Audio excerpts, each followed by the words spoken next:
আসসালামু আলাইকুম প্রিয় ফুটবল ফ্যান্স। ফুটবল দেশের আরও একটি ভিডিওতে আপনাকে স্বাগতম। নিজেদের শেষ ম্যাচে গত 4 জুন বুধবার ভুটানের বিপক্ষে প্রীতি ম্যাচে মাঠে নেমেছিল বাংলাদেশ। সেই ম্যাচটিতে অবশ্য ভুটানকে 2-0 গোলের ব্যবধানে পরাজিত করেছিল লাল সবুজের বাংলাদেশ। এই ম্যাচটিতে বাংলাদেশের হয়ে একটি করে গোল করেছেন হামজা চৌধুরী ও সোহেল রানা। ভুটানের সঙ্গে ম্যাচের পর এবার এএফসি এশিয়ান কাপ বাছাই পর্বের ম্যাচে মাঠে নামছে কোচ হাভিয়ার কাবরেরা শিষ্যরা। আজকের এই ভিডিওতে আলোচনা করব বাংলাদেশ ফুটবল দলের পরবর্তী ম্যাচ কার বিপক্ষে এবং ম্যাচটির সময়সূচি, মুখোমুখি পরিসংখ্যান ও লাইভ ইনফো নিয়ে। মূল ভিডিওটি শুরু করার আগে আমাদের চ্যানেলে প্রথমবার এসে থাকলে চ্যানেলটি সাবস্ক্রাইব করে আমাদের সাথেই থাকবেন।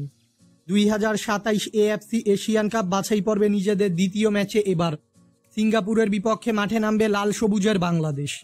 বর্তমানে 904 পয়েন্টস নিয়ে ফিফা র্যাঙ্কিংয়ের 183 নম্বর স্থানে রয়েছে বাংলাদেশ। অন্যদিকে 1002 পয়েন্টস নিয়ে ফিফা র্যাঙ্কিংয়ের 161 নম্বর স্থানে রয়েছে সিঙ্গাপুর। তাই ফিফা র্যাঙ্কিংয়ের তুলনায় সিঙ্গাপুর থেকে 22 ধাপ পিছিয়ে রয়েছে বাংলাদেশ।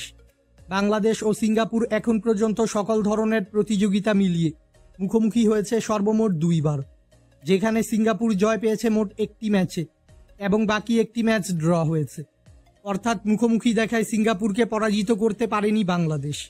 বাংলাদেশ নিজেদের খেলা সর্বশেষ 5টি ম্যাচে 2টি ম্যাচে জয়, 2টিতে পরাজয় ও 1টি ম্যাচ ড্র করেছে। অন্যদিকে সিঙ্গাপুর নিজেদের খেলা শেষ 5টি ম্যাচে 1টি ম্যাচে জয়, 3টিতে পরাজয় ও 1টি ম্যাচ ড্র করেছে। তাই সাম্প্রতিক ফর্ম বিবেচনায় এ ম্যাচে এগিয়ে থাকবে বাংলাদেশ। বাংলাদেশ বনাম সিঙ্গাপুরের মধ্যকার এই এএফসি এশিয়ান কাপ বাছাই পর্বের ম্যাচটি খেলা হবে বাংলাদেশের home ground Dhaka national stadium এবং এই ম্যাচটি অনুষ্ঠিত হবে বাংলাদেশ সময় অনুযায়ী আগামী 10 জুন মঙ্গলবার সন্ধ্যা 7টায়।